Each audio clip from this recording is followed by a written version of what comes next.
வழக்கம் போல வந்து பார்த்தீங்கன்னா விஜய் அவர்களை பார்க்குற ஆர்வத்தில் சில பேர் வந்து அங்கே இருக்கக்கூடிய ஸ்பீக்கர் பாக்ஸு, அங்கே இருக்கக்கூடிய மரங்கள், அங்கே இருக்கக்கூடிய இந்த மின் கம்பங்கள் இதில் ஏறி வந்து பார்க்குற பழக்கத்தை வச்சுருக்காங்க.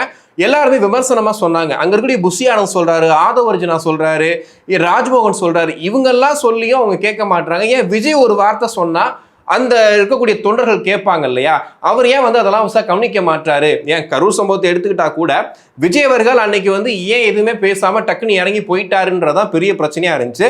ஸோ அதுக்கு பதிலடி கொடுக்குற விதமா பார்த்தீங்கன்னா விஜய் பேசிட்டு இருக்கும் ஒருத்தர் வந்துட்டு ஸ்பீக்கர் பாக்ஸுக்கு மேலே அந்த கம்பிக்கு மேலே போய் நின்றுட்டு விஜய்க்கு வந்து பிளைன் ஸ்கில் கொடுத்துட்டு இருப்பாரு. அப்போ கொடுக்கும்போது பார்த்தீங்கன்னா விஜய் அவர்கள் கீழே இறங்குப்பா, தயவு செஞ்சு கீழே இறங்கு, நீ இறங்கினாதான் உனக்கு நான் முத்தம் கொடுப்பேன், நான் உங்ககிட்ட பேச மாட்டேன்ற மாதிரி சொல்லி பேச்சை நிப்பாட்டிடுவார். நீ கீழே இறங்கினாதான் நான் ஆரம்பிப்பேன் அப்படின்னு சொல்லிட்டு. இந்த இடத்துல ஒரு நல்ல விஷயம் என்னன்னு பார்த்தீங்கன்னா, இப்போ டிவிகேல தொண்டர் படைன்னு ஒன்று உருவாயிருக்குது. ஒரு எல்லோ டிஷர்ட் போட்டு நீங்கள் பார்த்துருப்பீங்க.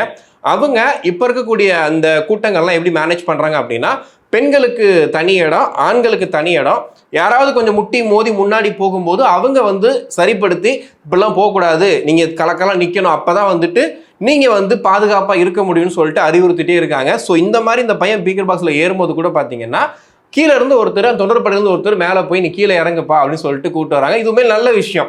இவ்வளோ நாள் வந்து டிவிகே மேலே இருக்கக்கூடிய ஒரு பெரிய குற்றச்சாட்டு என்னன்னா, தொண்டர்களுக்கு பாதுகாப்பு இல்லை, வந்திருக்கக்கூடிய மக்களுக்கு பெரிய பாதுகாப்பு இல்லைன்னு சொன்னாங்க. ஸோ விஜய் அதை அவர் வாயால் சொன்னது ரொம்ப நல்ல விஷயம்.